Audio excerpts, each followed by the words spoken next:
오늘 하나님의 말씀은 신약성경 누가복음 10장 19절에서 20절 말씀입니다. 누가복음 10장 19절에서 20절 말씀을 우리 함께 합독하겠습니다. 내가 너희에게 뱀과 정갈을 밟으며 원수의 모든 능력을 제어할 권능을 주었으니 너희를 해칠 자가 결코 없으리라. 그러나 귀신들이 너희에게 항복하는 것으로 기뻐하지 말고 너희 이름이 하늘에 기록된 것으로 기뻐하라 하시니라. 아멘. 이 본문 내용이 그대로 여러분과 저의 우리 자녀, 우리 후대 렘넌트들의 권세고 권능이고 능력입니다. 근데 실제로 우리 많은 기독교인들이 이걸 현장에서 정말 제대로 누리지 못하고 산다는 겁니다. 여러분과 제가 정말 하나님의 전도 제자의 인생을 살고 우리가 뭘 크게 어마어마하게 뭘 하는 게 그게 아니라는 거죠. 이미 우리에게 모든 뱀과 전갈을 밟으며 사단의 모든 능력을 제어할 권능을 우리에게 주셨다 그랬습니다. 그 힘을 가지고 여러분과 제가 살아가는 겁니다. 현장에서 누가 나를 좀 괴롭히거나 내게 갈등 주는 사람이 있습니까? 너희를 해칠 자가 없다 그랬거든요. 그건 우리를 해치는 게 아니라 우리를 갈등 주는 게 아니라 우리에게 살려달라고 사인을 보내는 겁니다. 불신자가 뭔가 자꾸 내게 트집을 잡고 내게 뭔가 나를 좀 하죠. 그거는 살려달라는 신호예요. 영적으로 그 사인을 알아듣기만 하면 정말 기도하면서 하나님 주시는 성령의 시간표 인도를 받으면 누구도 여러분과 저를 감히 이 땅에서 건드릴 자가 해칠 자가 없다고 그랬습니다. 오늘 환난 속에서도 남은 자들, 여러분과 제가 곧 이 땅의 모든 환난 중에 남아있는 그런 우리가 70인 제자, 이런 전도 제자의 삶을 우리가 분명히 살아가는 그런 인생들이 될 것입니다. 먼저 그런데 이 서론에서 많은 사람들이 무리신앙으로 잊혀진 사람들, 성경에는 기록되었다가 없어져 버리고 사라지고 잊혀져 버린 사람들이 많이 있다는 거죠. 성경 내용 중에.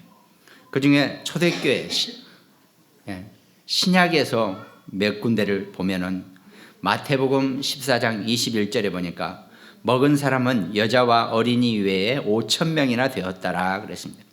예수님을 따라다니면서 여자와 아이를 제외하고 남자들, 성인 남자들만 5,000명이니까 그 식구들을 따라다니면 좋기 10,000명, 20,000명은 되겠죠. 근데 그 사람들이 그거 오병이어의 기적을 받고 감동을 먹고 그걸로 다 그 이후에는 아무런 흔적이 없다는 겁니다. 잊혀져 버린 거죠. 아침에 말씀을 잠깐 정리하다 보니까 참 그러게 말이야. 어떻게 그렇게 모여있다가 또 그렇게 150명씩이나 되는 젊은 사람들이, 이건 참 우리가 아침에 얘기한 것처럼 이거 참 뭐라 그럴 수도 없고 도대체 거기를 왜 갔냐고 그럴 수도 없고 그렇다고 그걸 막을 수도 없고 참 정말 우리가 다행히 그래도 단언하건대 우리 주변에 우리 주위에 적어도 영적으로 서 있고 영적으로 힘을 가진 여러분과 저 주변에는 그 관련된 사람들은 분명히 한 명도 없을 것 같습니다. 그런데도 참 그렇다, 참 이렇게 안타깝다, 이런 마음이 참 들고 우리가 영적으로 더 깨어 있지 않으면 정말로 우리가 어떤 상황 속에서 또 어떤 앞으로의 재난과 참사라 그랬죠. 더 할 말이 없더라고요. 하여튼 그렇게 결국은 조금 있다가 잊혀지겠죠. 이제 또 다 마찬가지입니다. 성경에 하나님께 이름이 올랐다가 잊혀져 가는 사람들이 많이 있다는 거죠. 물고기 2마리하고 떡 5덩어리로 5천 명을 그 예수님의 어마어마한 기적을 본 사람들이 그냥 단순히 가서 줄 서서 떡 물고기 받아먹고 끝났다는 겁니다. 더 이상 아무런 흔적이 없어요. 좀 억울하죠. 물론 인생을 살면서 수많은 인류 가운데서 흔적이 남아있는 사람들이 그렇게 많지는 않습니다. 그러나 오늘 말씀하신 것처럼 너희 이름이 하늘에 기록된 것으로 기뻐하라 그랬습니다. 여러분과 제가 비록 기독교사의 큰 이름으로 남지는 않는다 할지라도 이미 우리는 하늘나라의 생명책에 기록되어 있는 그런 신분들입니다. 하나님의 자녀는 하나님 나라에서 최고지 이 땅에서는 좀 아닐 수도 있어요. 그건 문제가 안 됩니다. 우리는 천국 백성으로 하늘 생명책에 기록된 자들이란 것, 그걸로 기뻐하고 또 기뻐하라 그랬습니다. 근데 이 오병이어를 가지고 예수님이 나중에 제자들에게 얘기하죠. 그거 오병이어 가지고 5천 명 먹은 거 그거 중요한 게 아니다. 그거 별로 큰 기적도 아니다 솔직히. 너희들 조상들은 광야에서 나와가지고 만나와 메추라기를 먹었지 않느냐. 도대체 그 만나라는 게 뭔데. 하룻밤 지나고 나면 그 인원이 다 먹을 만큼 그 만나가 내려서 그도 수천 명이 그걸 먹고 살았단 말이죠. 그거는 정말 그게 중요한 게 아니다는 거지. 살리는 것은 영이니 육은 무익하니라 그랬습니다. 여러분과 제가 육을 무시하고 눈에 보이는 걸 무시하자 이 얘기가 아니라는 거죠. 인생은 육으로 되어 있기 때문에 다 육으로 우리는 육에 대한 것에 제한을 받고 육에 대한 것에 우리가 영향을 받습니다. 그렇지만 정작 중요한 것은 우리의 영이라 그랬죠. 우리가 영적인 존재이기 때문에 한시라도 내가 영적인 존재라는 걸 놓치지 않고 늘 그걸 함께 생각할 수 있는 것이 정말 중요한 신앙생활이라는 겁니다. 살면서 인간이기 때문에 저도 살면서 40년 동안을 육신의 것을 놓고 살았단 말이죠. 말이 좋아서 혼이 정신이 어쩌고 그런 얘기 해봤지만 사상이 어떻고 해봤지만 그거 다 말짱 꽝이라 그랬어요. 영이 없는데 영적인 걸 모르는데요. 저도 40년간 영적인 것을 모르고 살아왔기 때문에 육신적인 사람일 수밖에 없다는 거죠. 그렇다고 그 육을 아무렇게나 살았느냐? 그러지는 않았겠죠. 열심히 최선을 다해서 살아왔단 말이죠. 그런데도 살리는 것은 영이니 육은 무익하니라 그랬습니다. 이거를 우리가 잘 알고 우리가 살아가야 한다는 거죠. 육은 무익하다 그러니까 그래 눈에 보이고 이건 다 아무것도 아니야 이게 아니라는 거죠. 오히려 영적인 것이 더 중요하니까 육도 훨씬 우리가 놓치지 말아야 될 많은 것을 우리가 보라는 겁니다. 그렇지만 항상 진짜는 빵이 아니고 생명이라는 것, 떡이 아니고 생명이라는 것, 이걸 우리가 알면서 신앙생활을 한다는 것, 이게 정말 중요한 신앙생활의 지혜요 하나님 축복이겠죠. 그런가 하면 마태복음 15장 36절에 보니까 떡 7개와 그 생선을 가지사 축사하시고 떼어 제자들에게 주시니 제자들이 무리에게 주매 다 배불리 먹고 남은 조각을 7 광주리에 차게 거두었으며 먹은 자가 여자와 어린 이에 4,000명이었더라. 정말 감사하게 저는 그쪽 지역을 한번 갈릴리 지역을 가본 적이 있거든요. 4,000명이 모여 있으려면요, 이건 그냥 내 눈으로는 감이 안 잡혀요. 도대체 얼마큼 어디까지 있어야 4,000명인지. 근데 상당히 거기가 좁아요. 좁은 지역들이에요. 거기서 예수님이 5,000명을 4,000명을 먹인 거, 그게 어마어마한 기적을 내자 이 얘기가 결코 아니라는 거죠. 그러니까 그 얘기 뒤에 마태복음 16장에 예수님이 제자들에게 그거에 대한 교훈을 말씀하시잖아요. 마태복음 16장 9절. 너희가 아직도 깨닫지 못하느냐? 떡 5개로 5,000명을 먹이고 주운 것이 몇 바구니며 떡 7개로 4,000명을 먹이고 죽은 것이 몇 광줄이었는지를 기억하지 못하느냐. 이게 어마어마한 기적이었다, 이 얘기를 하신 게 아니라는 거죠. 어찌 내 말한 것이 떡에 관함이 아닌 줄을 깨닫지 못하느냐 그랬습니다. 떡이 문제가 아니라는 거죠. 이거는 오직 바리새인과 사두개인들의 누룩을 주의하라 하시니 그제서야 제자들이 떡의 누룩이 아니요 바리새인과 사두개인들의 교훈을 삼가라고 말씀하신 줄을 깨달으니라 그랬습니다. 이거는 우리가 이렇게 보면은 이렇게 떡을 이렇게 뭐 숙성한다, 효모를 넣고. 근데 그게 우리가 보니까 음식이 발효가 있고 부패가 있다 그러잖아. 아마 뭐 여자분들 학교 가정 시간에 다 배웠죠. 발효와 부패. 발효는 먹을 수 있는 음식에 해당되는 거고, 부패는 못 먹고 썩어 버리는 거죠. 근데 똑같이 미생물이 뭐 어쩌고 저쩌고 해가지고 뭐 정말 썩는 건 마찬가지일 거란 말이죠. 그런데 우리는 이 하나님의 말씀이 이 빵의 누룩이 아니라 바리새인과 사두개인들의 그 잘못된 부패된 그런 교훈, 망언을 삼가라고, 거기에 속지 말라고 예수님이 지금 제자들에게 말씀하고 계신다는 겁니다. 그거를 우리가 세상 것을 보고 나쁘다고 얘기할 수, 나쁘죠. 사실은 나쁘다라고 얘기할 수 없다는 이 말도 틀린 말인데, 그래 호박 그거 구멍 뚫어가지고 머리에 뒤집어 쓰고 돌아다니고 미국 사람들 쪽 유럽에서도 시작돼가지고 그래 넘어온 그런 행사라고 치자고요. 일종의 그것도 다 문화래요. 근데 그게 발효된 건지 부패된 건지 이걸 분별할 수 있는 영적인 힘이 있어야 한다는 겁니다. 근데 그걸 모르고 그냥 뭔지 어디에 마음 둘 데가 없으니까 와글와글 몰려있는데 다 몰려다니다가 그런 참사가 일어나는 거죠.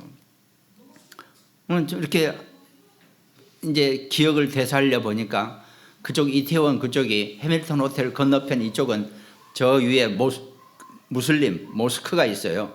이슬람 성전이 있지 않습니까? 거기서부터 밑에 태평극장인가 옛날 거 그 밑으로는 전부 다 내리막길이에요. 그리고 아주 좁아요, 길들이. 그러니까 거기에 한 2만 명이 몰렸다 그러니까 그냥 끝나는 거죠. 거기서 10만? 그러니까요. 어떻게 거기에 10만 명이 모일 수 있어요? 저는 감도 안 잡히는데 그렇다는 거죠. 그러니까 우리가 이 세상의 누룩을 정말 우리가 분별할 수 있는 우리 그런 영적인 분별력을 가지고 여러분과 저와 우리 자녀, 우리 후대가 살아갈 수 있다는 거, 이게 정말 감사한 일이죠. 세상에 그런 부패된 교훈에, 부패된 문화에 우리와 우리 자녀, 우리 후대가 묶이지 않도록 정말 우리가 깨어 기도해야 된다는 겁니다. 그러면서 또 초대교회에 본인들이 본인에 의해서 없어지고 사라졌던 사람들이 또 몇 팀이 있죠. 그 중에 하나가 대표적인 것이 가롯 유다라 그랬죠. 마태복음 26장 25절에 보니까 예수를 파는 유다가 대답하여 이르되 랍비여 나는 아니지요. 대답하시되 네가 말하였도다 하시니라. 여러 가지. 그러니까 유다가 너희 중에 나를 파는 자가 있다라고 하니까 저는 아니겠죠. 이렇게 얘기한단 말이죠. 이미 유다가 다 대제사장들하고 이미 거래를 다 끝난 상태였는데, 그 뒤에 마태복음 27장 5절 뒤에 보니까 유다가 은을 이제 그때서야 자기가 이렇게 후회를 하면서 그 예수님을 판 값 은을 성소에 던져놓고 물러가서 스스로 목매어 죽었다. 이렇게 창자가 튀어나와서 죽었다. 그래서 아겔다마 피밭이라는 그런 표현이 있는 그런. 그러니까 유다 자체도 나름대로 예수님은 반드시 십자가에 못 박혀 죽으셔야 했는 건 사실입니다. 근데 굳이 그 역할을 우리가 할 이유는 없다는 겁니다. 누군가는 해야 돼요. 그게 가롯 유다가 선택되어졌다는 거죠. 그걸 우리가 보면서 하나님의 뜻은 예수님이 십자가의 계획은 예수님이 십자가에 반드시 못 박혀 죽으시는 게 맞지만 여러분과 제가 거기에 쓰임받을 이유는 하나도 없다는 겁니다. 그걸 우리가 분명히 해야 된다는 거죠. 그런가 하면 사도행전 5장 9절에 보니까 베드로가 이르되 너희가 어찌하여 함께 꾀하여 주의 영을 시험하려 하느냐. 보라 내 남편을 장사하고 오는 사람들의 발에 문 앞에 이르렀으니 또 너를 메어 나가리라. 아나니아 삽비라 부부 같은 경우. 이거는 다른 게 아닙니다. 뭘 어떻게 숨겼다 이 얘기가 아니라 자기네들을 과시하려고 자기네들을 하나님의 영을 시험하기 위해서 자기네들의 그 어떤 것을 이름을 위해서 봉사, 헌신하는 것, 이 부분을 가지고 지금 얘기하는 거죠. 이제 우리가 이거를 어떤 역사 속이 아니라 사실 속에서 사라지고 없어지는 그런 초대교회에 많은 인물들이 있다는 거죠. 그런가 하면 또 정말 사도행전 6장 5절에 보니까 7명의 집사가 뽑혔는데 그 중에 스데반과 빌립만 남아있더라 그랬죠. 나머지 사람들은 다 어디로 갔는지 보여지지 않는다는 거죠. 여러분과 제가 우리 자녀들이 우리 후대가 이 땅을 살면서 우리도 다 잊혀져 갈 수 있겠죠. 그러나 우리는 잊혀진 자들이 아니고 하늘나라 생명책에 기록된 자들이라는 것, 이것으로 우리는 만족하고 기뻐하고 감사할 수 있다는 것, 이게 우리가 신앙생활 속에서 어떤 환난 속에서도 어떤 어려움 속에서도 우리가 살아남는 자고 승리하는 자라는 것, 이게 여러분들이 우리 후대가 렘넌트들이 언약으로 붙잡고 나아갈 우리의 내용입니다. 그런 본론 속에서는 환난 속에 남은 자들이 누가 있느냐. 먼저 초대교회에 12제자가 있다 그랬죠. 마태복음 10장 1절에 보니까 예수께서 그의 12제자를 부르사 더러운 귀신을 쫓아내며 모든 병과 모든 약한 것을 고치는 권능을 주셨다 그랬습니다. 인생은 이 땅에 지구상에 태어나는 순간 이 흑암이 사단이 계속 공격을 하고 속여먹고 자기 뜻대로 하게 하기 위해서 별짓을 다 합니다. 좋은 것, 나쁜 것, 협박, 위협. 그러나 예수님의 제자는 악한 것을 쫓아내며 모든 병과 모든 약한 것을 고치는 권능을 주셨다 그랬습니다. 아멘. 여러분과 제가 그런 어떤 환난 속에서도 내가 살아남는 게 아니고 내 주변에 있는 모든 사람을 살려낼 수 있는 살리는 자의 축복을 예수님이 우리에게 전도제자의 인생으로 분명히 주셨다는 겁니다. 그러면서 오늘 본문이 70인 제자였죠. 오늘 우리가 누가복음 10장 19절 20절을 읽었지만 10장 1절에는 그 후에 주께서 따로 70인을 세우사 친히 가시려는 각 동네와 각 지역으로 둘씩 앞서 보내시며 2절에 보니까 이르시되 추수할 것은 많되 일꾼이 적으니 그러므로 추수하는 주인에게 청하여 추수할 일꾼들을 보내주소서 하라. 갈지어다 내가 너희를 보냄이 어린 양을 이리 가운데 보낸 것 같다. 그러니까 우리를 추수할 일꾼으로는 삼으셨는데 사실 보면 어린 양을 이리 틈새로 보내는 것과 같다라고 나름 또 연민과 이렇게 걱정은 아니시겠지만 약간 이렇게 편치 못한 방법으로 이렇게 아주 사지로 어린 양을 보내는 그런 마음으로 예수님이 여러분과 저를 보내고 계신다는 것. 이게 우리 현장의 삶의 어떤 인생 속에서도 하나님이 여러분과 저를 일꾼 삼으시고 우리가 있는 그곳이 그러면 전부 다 추수할 곳이라는 겁니다. 물론 신천지처럼 무슨 추수꾼이 따로 있어가지고 이 전략이 아니야. 이걸 이제 신천지들은 추수꾼 전략 해가지고 별 말을 다 만들어내는데 그게 아니고 정말 사지의 현장에서 어린 양을 보내는 것 같이 그런 마음으로 우리를 보냈지만 어린 양에게 있는 모든 권세와 능력을 이미 우리에게 주셨다 그랬습니다. 여러분과 저와 우리 자녀, 우리 후대 렘넌트들의 인생의 삶에 하나님이 함께 하시고 하나님의 능력이 함께 하시는 그런 축복을 정말 체험하는 귀한 하나님 자녀 백성 되시기를 주님의 이름으로 축원드리겠습니다. 그러면서 그 뒤에 초대교회 멤버들은 다 거의 초대교회 사람들은 순교자들입니다. 로마가 가만두지 않았거든요. 어떻게든 끌어모아서 그리고 그 당시에는 하여튼 그의 역사에서 보면은 그 황제가 뭔가 그 위협이 적고, 그러니까 그 업적이 적고 일을 많이 안 하면요, 사람들이 막 싫어하고 공격성을 드러낸다는 거죠. 주민들이, 자기 국민들이. 그러면 그걸 무마시키기 위한 방법이, 최고 좋은 방법이 그런 원형 경기장에 사람들을, 다 시민들을 모아놓고 거기서 막 물어뜯기고 검투사가 죽이고 그걸 커버한다는 거예요. 지가 좀 잘못하거나 문제 있는 거. 그러니까 관심을 그런 데로 돌려버리는 거죠. 뭔가 잘못했다 그럼 무조건 며칠 날 모여라, 이번 주 몇 월 날 모여라, 거기서 검투사 뭐 있다 그러면 막 와서 막 뭐 사자가 사람을 죽이고, 그런 검투사가 사람을 죽이는 막 그러면 사람들이 막 흥분하고 하면서 그걸로 자기가 잘못한 걸 싹 넘어간다는 거예요. 그러니까 어떻습니까? 죽일 사람이 많이 필요한 거죠. 그래서 기독교인들 제일 만만한 것이 황제를 대적하고 황제에게 주라고 안 하고 다른 주가 주님이라 이렇게 부른다. 예수 그리스도 하나님을 주라고 부른다 그러면서 반역자들이라 그래가지고 어마어마하게 잡아다가 죽였다는 겁니다.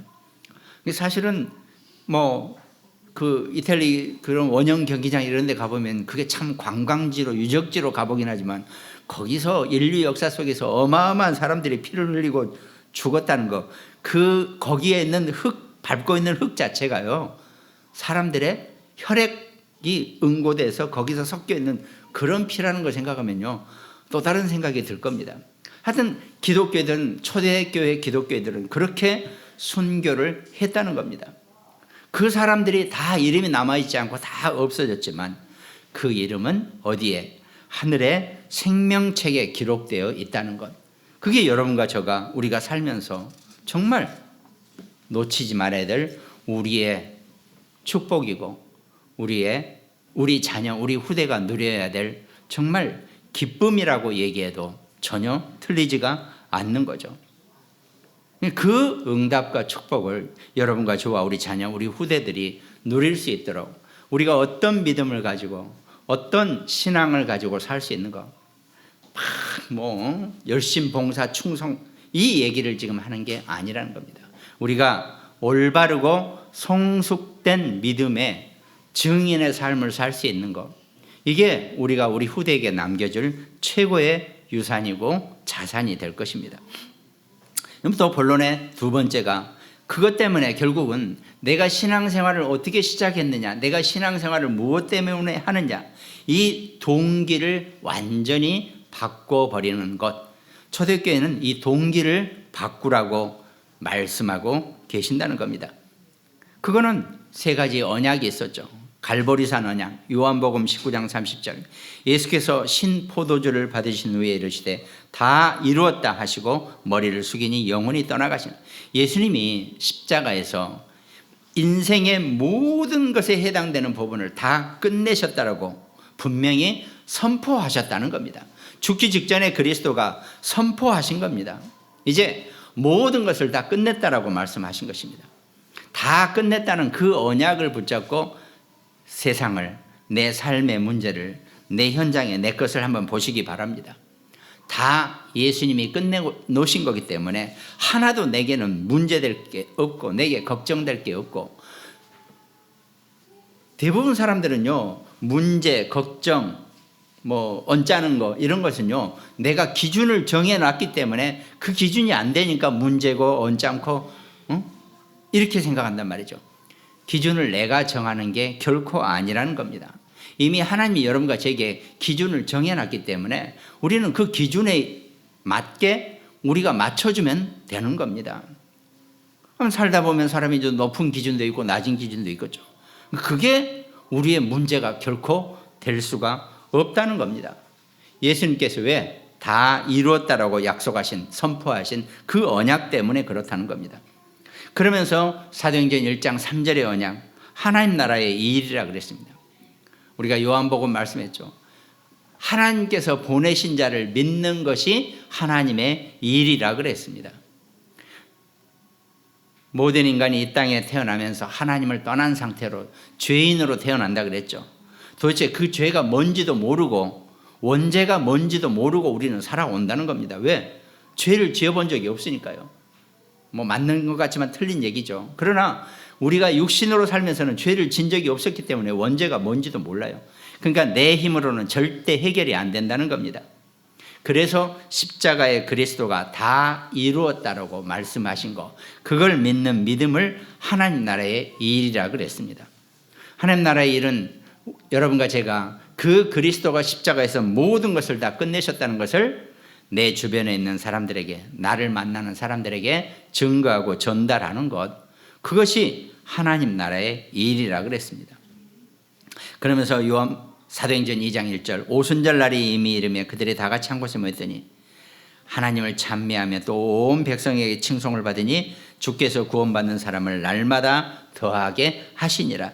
이 오순절 마가 다락방의 성령의 역사, 이것으로 제자들은 완전히 동기가 바뀌어버린 겁니다. 처음에 제자들이 어땠습니까? 12제자가 예수님을 따라다니는 이유는 딴 거 아니었어요. 딱 보니까 야, 메시아 맞은 것 같아. 그러면 이제 이 예수님이라는 이 사람을 통해서 이 국가가 전복이 되고 저 헤롯 땅들을 다 없애고 헤롯 대왕도 다 날려버리고 우리가 거기에 주축이 돼서 내무부 장관도 하고 복지부 장관도 하고 이거 할 것 같으니까 야, 드디어 우리의 때가 왔다. 이 예수라는 예수님을 통해서 우리가 이스라엘을 이제 정복하고 주변에 있는 모든 나라를 다 물리치자, 뭐 이렇게 따라다녔단 말이죠. 그랬더니 허무하게 어느 날 갑자기 정말 십자가에서 못 박혀 죽으신단 말이죠.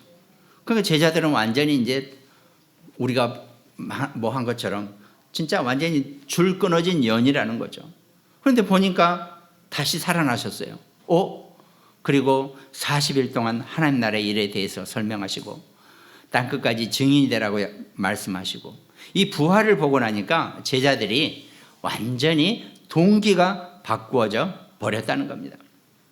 그리고 약속하신 그 성령의 충만함, 그걸 얻고 나서는 완전히 제자들이 바뀌는 거죠. 이 비로소 사도행전 2장의 역사가, 이 동기를 바꾸는 성령 강림의 역사가 있고 나서 사도행전 3장에 무슨 일이 발생합니까? 그 중에 가장 만만치 않았던 베드로라는 자, 성전 미문에 올라가다가 안진뱅이를 보고 은과 금은 내게 없으나 내게 있는 건 이것으로 네게 주노니 나사렛 예수 그리스도의 이름으로 일어나 걸으라라고 얘기했단 말이죠. 동기가 완전히 바뀌어져 버리면 여러분과 제가 못 이룰 게 없고 우리에게 문제될 게 없고 못할 게 없다는, 그게 초대교회 멤버들이 우리에게 가르쳐주는 언약입니다. 우리가 신앙생활의 동기를 제대로만 바꿔내고 살면 뭘 어마어마하게 뭔 큰일을 이루고 살자, 이 얘기를 하는 게 아닙니다.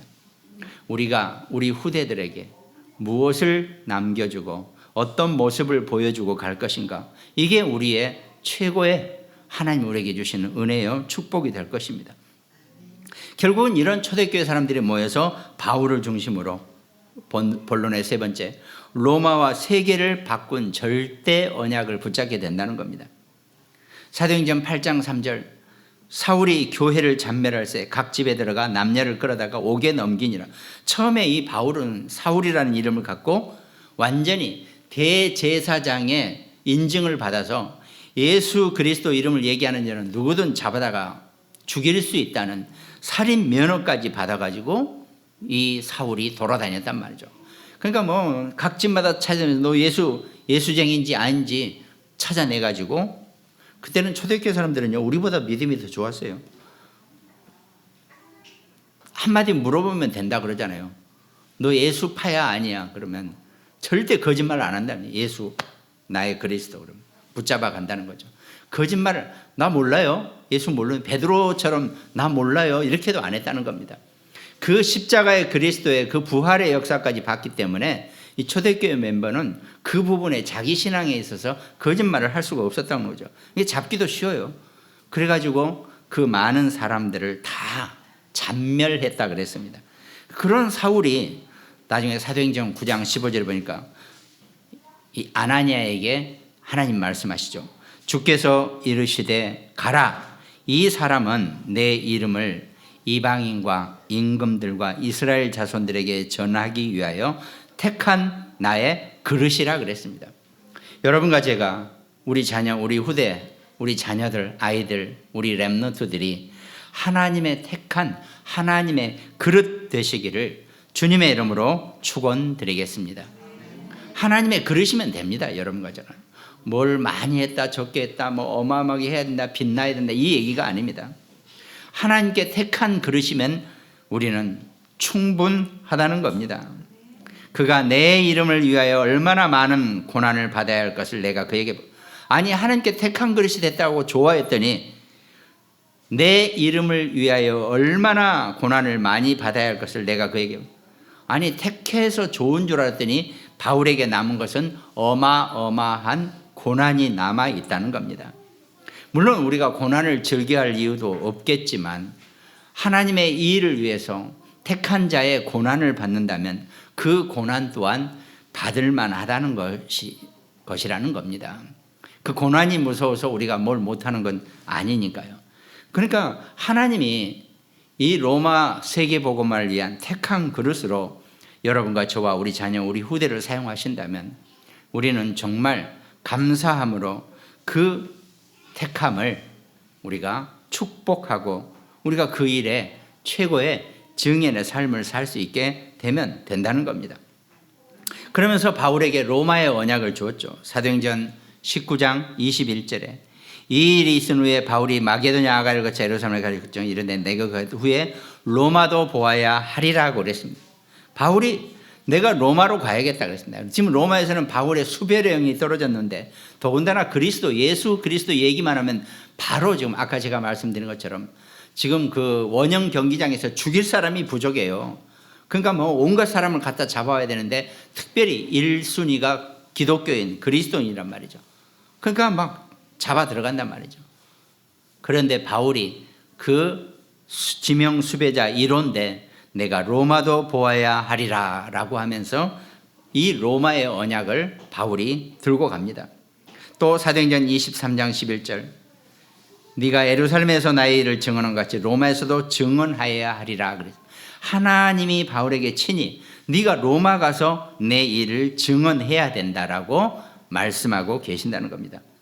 그러면서 사도행전 27장 24절에 바울아 두려워하지 말라 네가 가이사 앞에 서야 하겠고 너가 황제 앞에 서야 된다. 바울은 충분히 황제 앞에 설 수 있는 신분이, 육신적인 신분도 됐습니다. 나면서부터 유대인, 로마인 이 신분증을 다 가지고 있었기 때문에, 시민권을 가지고 있었기 때문에 로마 시민권을 가진 사람은 내가 황제 앞에 가서 상소하겠다 그러면 황제 앞까지 데리고 가는 게 법이었습니다. 그러니까 하나님이 이미 바울에게 로마 시민권자를 준 이유를 분명히 밝히고 있는 거죠.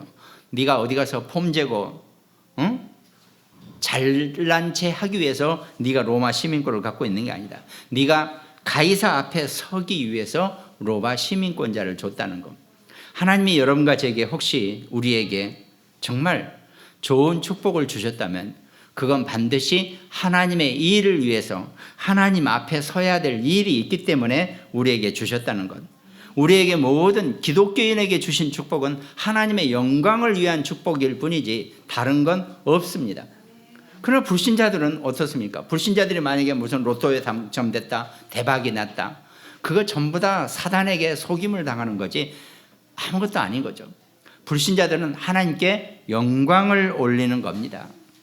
그게 하나님의 자녀가 알아야 될 내용이고 그걸 놓쳐버리면은 정말 놓치지는 않겠죠. 바울은 이미 네가 가이사 앞에 서야 하겠구라는 이 언약을 붙잡을 수 있는 은혜가 있었기 때문에. 그리고 이 바울과 함께했던 로마서 16장의 인물들이 있습니다. 보호자요, 동역자요, 식주인이라 그랬죠. 로마서 16장 2절 너희는 주 안에서 성도들의 합당한 예절로 그를 영접하고 무엇이든지 그에게 소용되는 바를 도와줄지니 이는 그가 여러 사람과 나의 보호자가 베베를 얘기하는 거죠. 나의 보호자라 그랬습니다. 또 브리스길라 부부를 동역자라 그랬습니다. 그리고 또 식주인 가이오라 그랬습니다. 보호자, 동역자, 식주인의 응답을 받는 것, 그게 여러분과 제가 성경에서 하나님과 우리 각자와의 이면 계약으로 하나님이 여러분과 제게 은혜를 주시고 힘을 주신 것입니다. 하나님이 내게 축복을 주시고 내게 정말 육신적인 것, 아까 살리는 것은 영이니 육은 무익하니라 했지만 육도 분명히 하나님 여러분과 제게 축복으로 주시는 겁니다. 하나님 내게 축복을 주시다면 이거는 보호자요, 동역자요, 식주인의 응답을 주시려고 하신 것이라는 것. 이걸 분명히 깨닫고 아멘으로 응답하고 축복을 받으면 된다는 겁니다. 하나님 여러분과 저에게 분명히 축복을 주셨어요. 그 축복의 증인으로, 주인공으로 우리가 살아가면 된다는 겁니다. 하나님 우리에게 축복을 가지고 살아라고 하는데 우리가 너무 섬세하다 보니까 못해요. 잘 안 된단 말입니다. 아까 우리 이갑수 장로님 생애 처음으로 대표 기도를 하셨는데 너무 멋있게 잘하셨어요. 목소리도 굵직해가지고 이거 목회자 하셔도 되겠네. 네, 말소리가 너무 듣기 좋고 또 허심탄회하게 그 본인의 기도를 하시는데 제가 뒤에 앉아서 뭉클하더라고요. 감사하다 정말. 하나님이 우리를 이렇게 키워내시고 이렇게 우리를 인도해 내시는구나. 정말 그런 느낌이, 감사함이 확 들어오더라고요 제가. 아무튼 하나님의 최고의 우리 중직자 되시기를 주님의 이름으로 축원드리겠습니다. 결론에 하나님이 우리 모든 사람에게 허락하신 시간표가 있다는 겁니다. 나는 왜 안 되냐 그런 말씀하지 마세요. 이미 우리는 다 되어지고 있고 되게 되어 있다는 겁니다. 그럼 하나님이 우리에게 그 시간표를 주신 겁니다. 그러면 우리가 남은 응답은 언약 붙잡는 겁니다. 우리가 지금 하는 언약이 뭡니까? 오늘 70인 제자, 또 70현장, 70종족, 70나라라 그랬습니다. 이건 다른 의미가 있는 거 아닙니다. 우리가 내가 현재 하는 이 자그마한 사업도 이게 전부 다 제자와 현장과 종족과 나라와 연결되어 있다는 겁니다. 내가 하는 이 작은 내 직업, 내 사업, 내 산업, 이게 아무리 적고 내가 정말 한 달에 얼마만큼 이게 문제가 아닙니다. 내가 현재 하고 있는 그 일 자체가 이미 하나님이 세계 복음화를 향한 다 연관된 일이라는 것. 이게 감사하고 이 영향을 받는다는 것, 영향을 준다는 것. 그게 우리의 인생 스케줄이고 인생 시간표입니다. 그러면 우리는요, 어떤 상황에 있다 할지라도 바울이 고백했죠. 내가 감옥에 갇혀 있어도, 내가 죽어도 살아도 다 감사할 뿐이라 그랬습니다. 그냥 이 땅에 하나님 나를 내보내시고 내게 이 언약 알게 하시고 내가 예수 그리스도 이름을 붙잡고 산다는 거, 이건 내게 감사할 것밖에 없지 이거 가지고 내가 뭘 어떻게 하는 건 아무것도 없다는 겁니다. 살아도 죽어도 감사하는 그런 마음으로 그 시간표를 누리시기를 주님의 이름으로 축원드리겠습니다. 그러면 그 시간표를 볼 수 있고 체크할 수 있고 누릴 수 있는 그릇만 된다 그랬습니다. 아까 바울에게 택한 그릇이라 그랬죠. 이미 여러분과 저는 그 바울과 같이 택한 그릇이라는 겁니다. 그러면 그릇이 이왕이면 크면 좋겠죠. 그릇이 커야지 이것저것 담을 수 있을 거 아닙니까? 그릇이 작아가지고는 정말 물 한 컵도 제대로 못 마시죠.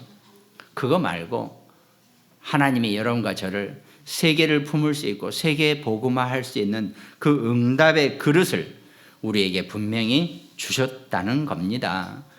그 그릇을 넓히고 그 그릇에 시간표적인 축복을 누리는 우리 모든 천국 백성 되시기를 주님의 이름으로 축원드리겠습니다. 오늘 함께 특별히 말씀 나눈 우리 모든 가정에 이 말씀의 응답이 함께 하시기를 축원드립니다. 또 굿모닝 병원 현장, 또 우리 당진, 서산, 태안, 대전, 또 광주, 인천, 강릉, 일본 미국지교회, 또 어영공단 우리 홍장로님, 또 우리 여주의 김종분 권사님, 또 오늘 마트에 함께 하고 있을 우리 이송미하고 우리 경석이 집사님, 정말 하나님이 주시는 은혜와 그 그릇의 축복을 다시 누릴 수 있는 귀한 한 주간 되시기를 주님의 이름으로 축원드리겠습니다. 기도합니다. 하나님 감사합니다. 오늘 우리의 이름이 하늘에 기록된 것으로 기뻐하라 하였으니 하늘에 기록된 천국 생명책에 기록된 이 언약의 증인의 삶을 살 수 있도록 이 땅 살면서 하나님의 영광을 위해서 최고로 쓰임받고 하나님 살아계심을 증거하고 자랑할 수 있는 최고의 하나님 자녀의 응답을 누릴 수 있도록 주님이 우리 모든 하나님의 백성들을 함께 하시고 축복하여 주시옵소서. 감사를 드리옵고 우리를 구원하신 예수 그리스도 이름으로 기도드립니다. 아멘.